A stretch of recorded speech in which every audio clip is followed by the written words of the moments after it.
Bizler қазір Жамбыл облысы Тараз қаласы Жамбыл ауданы Аса ауылдық округіне қарасты Қаракемер ауылына тағы да келіп қалдық.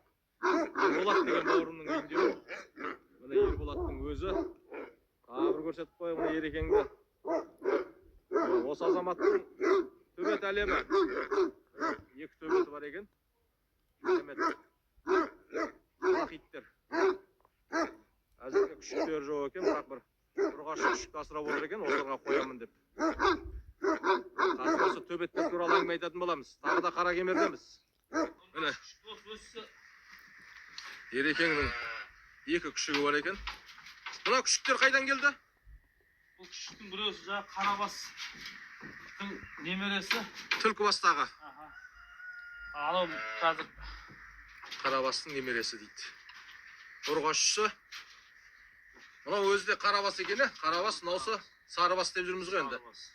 Ұрғашысын дайындап жатсың ғой жаңа екі үлкен қазақ итке. Неше айлық мыналар? 4 айлық. 4 айлық. Осы күшіктер шамамен неше тұрады? Бұл күшіктер сатылса бір 100 мың тұрады ғой. 100 мың, не? Мыналар қазір бір 5-6 айлық қой, 4 айлық. 4 айлық па? Керемет екен. 4 айлықтар. Осы иттердің қазіргі таңда күшіктердің бағудағы қандай аурулары бар негізі? Қалай емделеді? Бұларды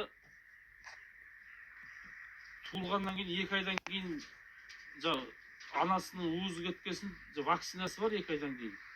Вакцинасын саламыз. Одан кейін 6 айдан кейін тағы бір вакцинасын саламыз. Сосын жақсы қараса болды ғой андай. Далаға шыққан кезде андай өріп қалған мал жегізбей отравление болмайтындай. Тамағы да дұрыс болу керек дейсіз ғой. Тамағы да дұрыс болу керек. Неше мезгіл тамақтандыру керек? Күшік кезінде оларға 2 мезгілден тамақтырамыз, азанда кешке қайнатылған ет береміз. Жұмыртқа беріп қоямын аптасына бір жұмыртқадан өзімнен беріп жүрген тамағымнан. Сүт ішеді, сиыр сауылғанда. Айран береміз. Ағарған.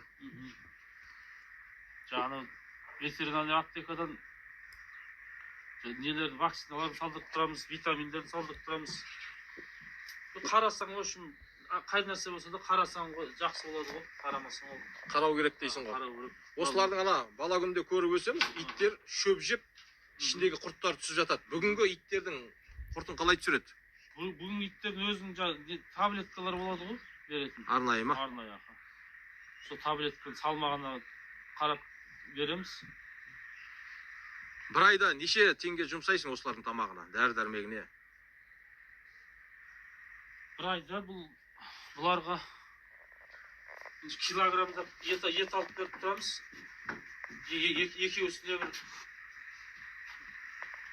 20 мың, 30 мың. 20-30 мың? Ал жаңа үлкендерге үлкен екі төбетке?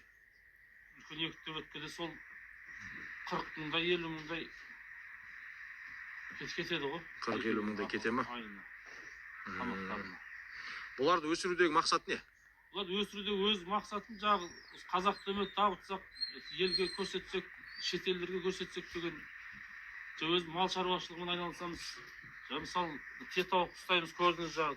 Анау ертең фазендаға барғанда аңғы жабай аңдар, түлкі деген, қарсақ деген сондайлардан қорғайды. Қасқырға болса, қасқырға қорғайды.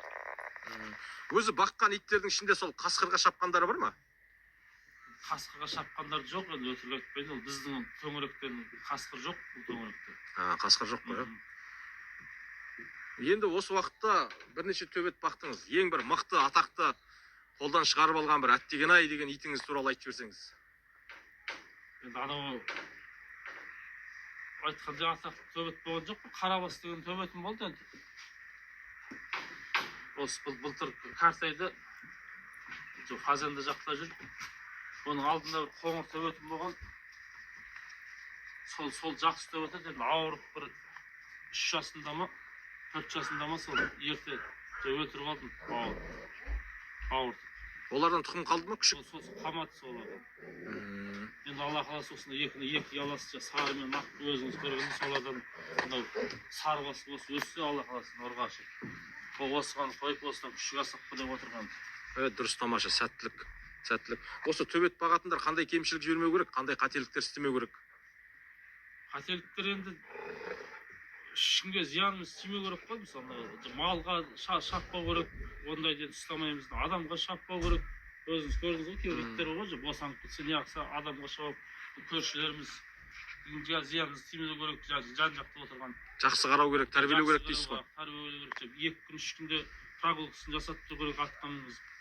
Сонда жаңағы ашуланып тұрған ит жүгіріп келгеннен кейін жаңағы ашу тарқайды. Сондай көп қанды бұл. Егер осыдан кейін сізді көргеннен кейін ана екі төбетіңізге ұрғаш ит қойып алайық, күшігін алайық дейтіндер келсе, қалай болады? Болады ғой, айтатындар болады ғой. Ақысы қалай болады соны ұрғаш итті қосып алуға? Ақысын енді жаңағы орнына күшік аламыз, жақсы күшік түссе. Содан, сол туылған иттен. Қойған иттен. Сол ақысы. Ең қымбат сатқан күшігіңіз нешеге саттыңыз? Болды ма сондай? Ең қымбат сатқан күшік өзімде бір 50 мыңға саттым, 50 мың 60 мыңға. Бұрынырақта ғой, ертеректе. Ал қазіргі таңда бір өзіңіз ниеттеніп, бір осы бір азаматтың итінен күшігінен алсам деп жүрген бір армандап жүрген бір күшік ит бар ма өзі? Қай жерде ол? Қай қалада, кімдікі? Ака, ондай енді жоқ енді. Өзімнен шығарып көрсем деп тұрмын ғой. Екі ақ пен сары. Өзіңізде жеткілікті дейсіз ғой. Тамаша. Ал енді төбеттерді көрдік. Қазір жақындап көреміз үлкендерін.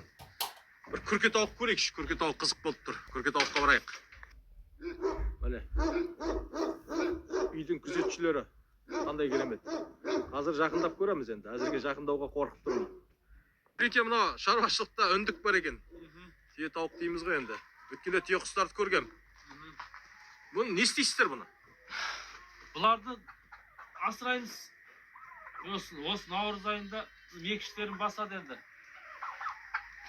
Жұмыртқалайды ғой, жұмыртқа басады. Жұмыртқалайды. Сосын 150-250-ге дейін балапандар 21 жұмыртқадан саламыз әрқайсысының астына. Соларды Алла қаласа шығып жатқан жағдайда өсіреміз. Енді осы 2 күн 3 күнде қыстаудан жайлауға көделі дейді бізде. Жайлауға көшесіздер ғой. Көшеміз Алла қаласа. Алып кетесіздер. Алып кетеміз. Сояқтан бастырамыз. Мынау барлығы аналықтар ғой енді. Екеуі жаңағы ата қораз, қалғаны жаңағы 20 шақтысы не аналықтары. Қазір енді неше түрлі үндіктер шығып жатыр ғой. 40 кило, 45 кило Германиядан келді дейді, ана жақтан келді дейді, мына жақтан келді дейді. Сондай бір асыл тұқымдана қосып көбейтуге қалай шаруашылық? Ол ойда бар Алла қаласа алда. 45 кило шығатын, 40 кило шығатын тетауықтардан оларды. Иә, сәттілік. Осы түйе тауық ашық жерде отырып, желге қарсы отырып семіреді дейді. Жаңағы неде қыста аяғынан мысалы өткен сайын бұлардың жаңағы тамағы жақсы жей ғой. Ол күзге қарай жаңағы тонналап жем жейді. Басы көбейген кезде. Бұйырсын. 200-ге барған кезде, 250-ге барған кезде 15 тонна, 10 тонна сондайға жем аламыз бұларға. Жем? Бидай аламыз. Керемет екен. Тыңғылықты қараймыз дейсіз ғой. Нағыз бұлардың семіретін уақыттар сол декабрьде ғой. Жақсы жаңағы. Ереке басқа төбетке барайықшы, төбет қызық болып тұр. Төбеттер әдем болып тұр. Ал Ерекеңнің төбет әлеміне кіріп бара жатырмыз, жақындайық көрейік.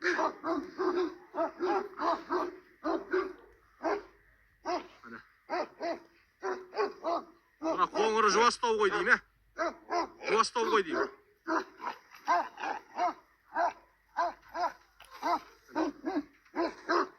Ауыр салмақтағы. Қоңыр түсі әдем екен, ә? Қызғыш. Қызғыш түсі әдем екен қоңыр. Мынаудан ерекше екен. Қаны бір ма?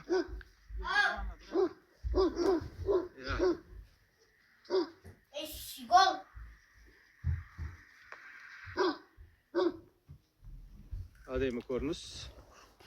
Есінің келгенін көрді, дереу еркеліп тоқтай қалды. Қандай керемет көрінісі. Жаңа ана итке бардың деп, маған келмедің деп қызғанып тұрды ғой дейм, ә? Қызғанып тұр ғой. Бұл күшік кезінен ғой өзіңізде, ә? Қандай керемет міне. тамаша. Мына түстеріне қарасам да ала қоңыры әдемі екен да, сосын басы да бітімі бөлек.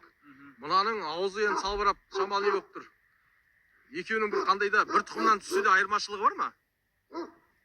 Айырмашылығы болады ғой да. Анау енді қоңыр шапшаң. Аң ұстағанға неге түлкі, қарсақ сондайларды қоймайды анау. Не, хазенде. Екеуінің де салмағы бір, е?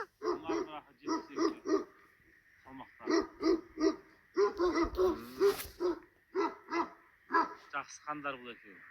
Әдемі екен, маған да ұнады. Қанша төбет көріп жүрмін ғой енді. Тауыққа, оны ештеңе зат иттер ғой, зат. Үйдің жануарларына тиіспейді. Тиіспейді, зияны жоқ, адамға жоқ. Қазір сізге де үйрендім. Қай ит болса да жай, а дегенде бөтен адам ұреді ғой енді. Дұрыс. Оның табиғи қалыптасуы ғой, өзі табиғи жүйесі ғой, сол инстинкт дейді ғой.